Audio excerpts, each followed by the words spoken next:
Assalamualaikum warahmatullahi wabarakatuh. Izin memperkenalkan diri, nama saya Artika Salwanaila dengan NPM 24610188 dari program studi S1 Manajemen Fakultas Ekonomi dan Bisnis Universitas Muhammadiyah Metro. Pada video kali ini saya akan menjelaskan mengenai soal dari materi leverage, yang dimana video ini untuk menilai UAS atau ulangan akhir semester pada semester 4 kali ini. Oke, di sini ada sebuah soal Rumah Sakit Harapan Makmur. Kita akan menyelesaikan soal ini. NPM-nya adalah 188, maka penjualan bersihnya adalah 188 juta. Kemudian biaya operasi variabelnya 15 juta, biaya operasi tetapnya adalah 5 juta. Maka 15 juta ditambah 5 juta itu menghasilkan 20 juta.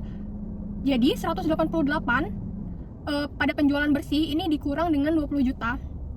Menghasilkan EBIT yaitu 168 juta. Kemudian ada bunga pinjaman, yang dimana bunga pinjaman ini adalah 25%-nya. Jadi 168 juta dikalikan dengan 25%, maka 42 juta. Lalu mencari EBT-nya itu bunga pinjaman dikurang EBIT dikurang dengan bunga pinjaman 168 juta dikurang 42 juta, hasilnya 126 juta. Lalu mencari pajak penghasilan, yaitu dengan mengkalikan EBT dikali dengan 40%.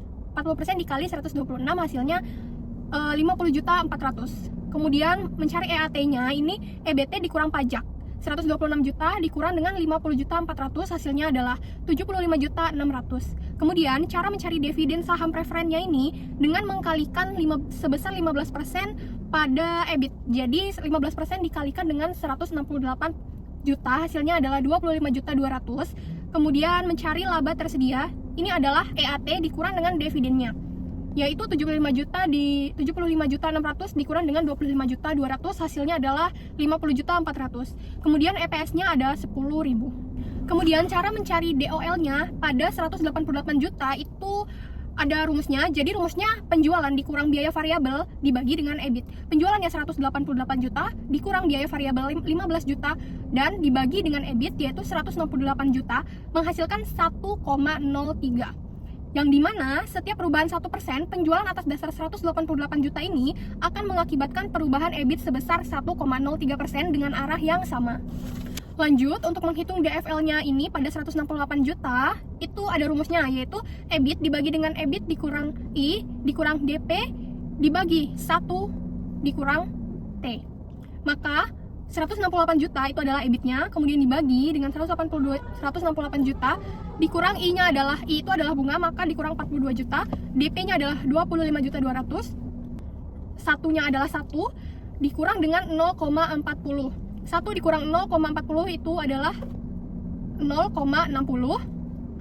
Jadi 25 juta dikurang dengan 25 juta 200 dikurang dengan 0,60, hasilnya adalah 42 juta. Kemudian semuanya itu dihitung, dapatlah 168 juta dibagi dengan 84 juta, hasilnya adalah 2. Jadi, artinya setiap perubahan 1% ini, penjualan akan mengakibatkan perubahan EPS sebesar 2% dengan arah yang sama. Yang terakhir kita akan menghitung DCL. Cara mencari DCL ini, DOL dikali dengan DFL saja. Jadi 1,03 dikali dengan 2, hasilnya adalah 2,6. Artinya, setiap perubahan 1%, penjualan akan mengakibatkan perubahan EPS sebesar 2,6% dengan arah yang sama. Baiklah, itu saja yang dapat saya sampaikan mengenai materi leverage ini. Saya akhiri. Wassalamualaikum warahmatullahi wabarakatuh.